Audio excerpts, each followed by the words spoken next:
boxing fans. So, shout out to Rick Glaser. People criticize this guy so much. Historically, whenever he would come out with pay-per-view numbers, PBC fanboy channels would be very critical of his numbers, saying that they were lies, he didn't know anything, he was downplaying the PBC success. But yet, consistently, he's been proven time and time again to be correct, to tell you that he does have guys on the inside, something you don't have. He actually hears what's going on in boxing, and it's first-hand information, not social media propaganda, not fake news and misinformation. He told you Showtime was going out of business. People kicked back, downplayed, criticized ESPN and criticized DAZN to do what? Deflect. People weren't saying that Showtime was going out of business because they were happy about it, unlike the Showtime people who were pro-Showtime, anti-HBO, who claimed HBO was racist and dick rode fucking Showtime as if it was pro-black, right? And this is primarily why they supported one network over another, because of more of this racial narrative that many of these channels like to push, right? And they were in heaven when HBO went under. And then, of course, they were kicking back to guys like Rick Glaser and others that were telling you that Showtime was going the same way of the dodo. And eventually, that was proven to be correct. Showtime went under. And people were pointing out the hypocrisy, but people weren't happy about it. Like, real boxing fans are not happy when we lose networks and we lose boxing, right? Potentially from promoters or networks or whoever may be doing it. I'm not happy that we lose Fox, PBC, or Showtime, PBC. I'm not here in glee, in glory, going, yeah, you motherfuckers are done. No. I'm not doing that because I like boxing. And if you're a promoter and you're going to give me great fights, I don't care who you are. You could be the smallest minor promoter, you could be foreign promoters, you could be the big promoters in the States or the UK. I don't care. Just make good fights. I'm going to be happy because I'm a boxing fan and what I want is boxing. Then he told you that this deal with Amazon wasn't guaranteeing the PBC any money. And people booed that, shit on it, were critical, because these guys are so invested in the PBC success. Because they feel if the PBC is successful, they're successful.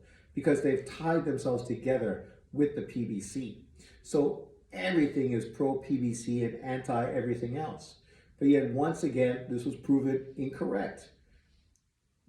We've seen that Amazon didn't give them money, that they are not in a position to be financially secure. And because of that now, another prediction that Rick Glaser came out with has been proven true today. That Canelo Alvarez was leaving the PBC and breaking his contract with the PBC to go back to Matchroom.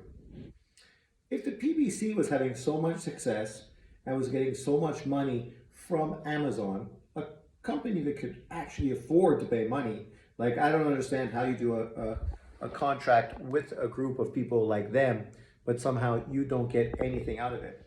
Because the truth is, Amazon has cash, just like Disney did.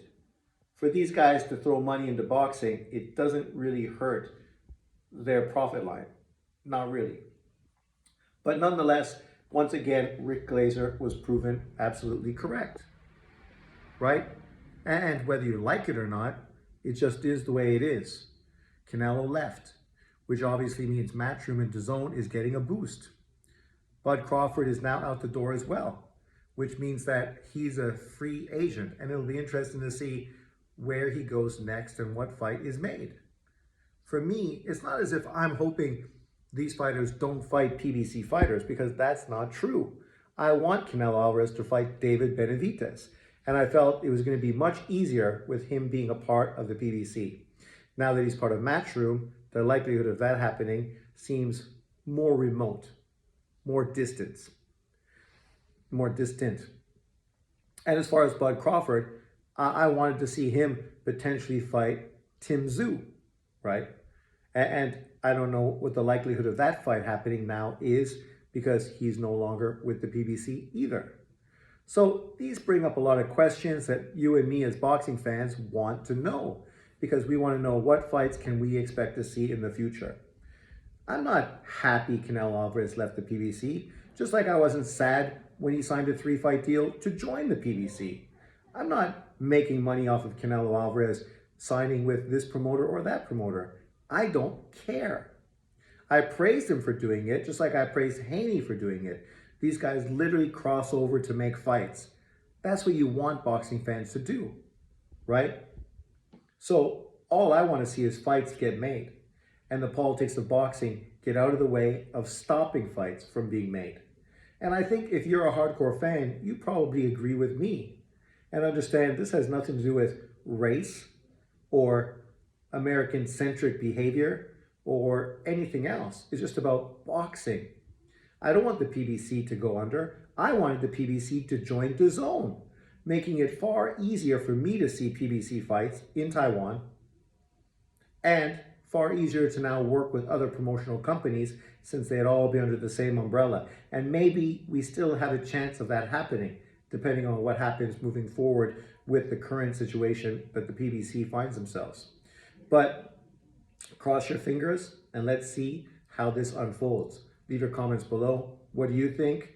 Did you think Rick Glaser with these predictions was correct? Or were you one of the people hating on him, saying that he didn't know shit and he doesn't know anything more than the rest of us? Because time and time and time again, he's been proven correct. Whether you like him or not, that's irrelevant. The point is, when he says something, generally it happens. So maybe you need to listen next time. Leave your comments below. Thanks for watching. Peace out.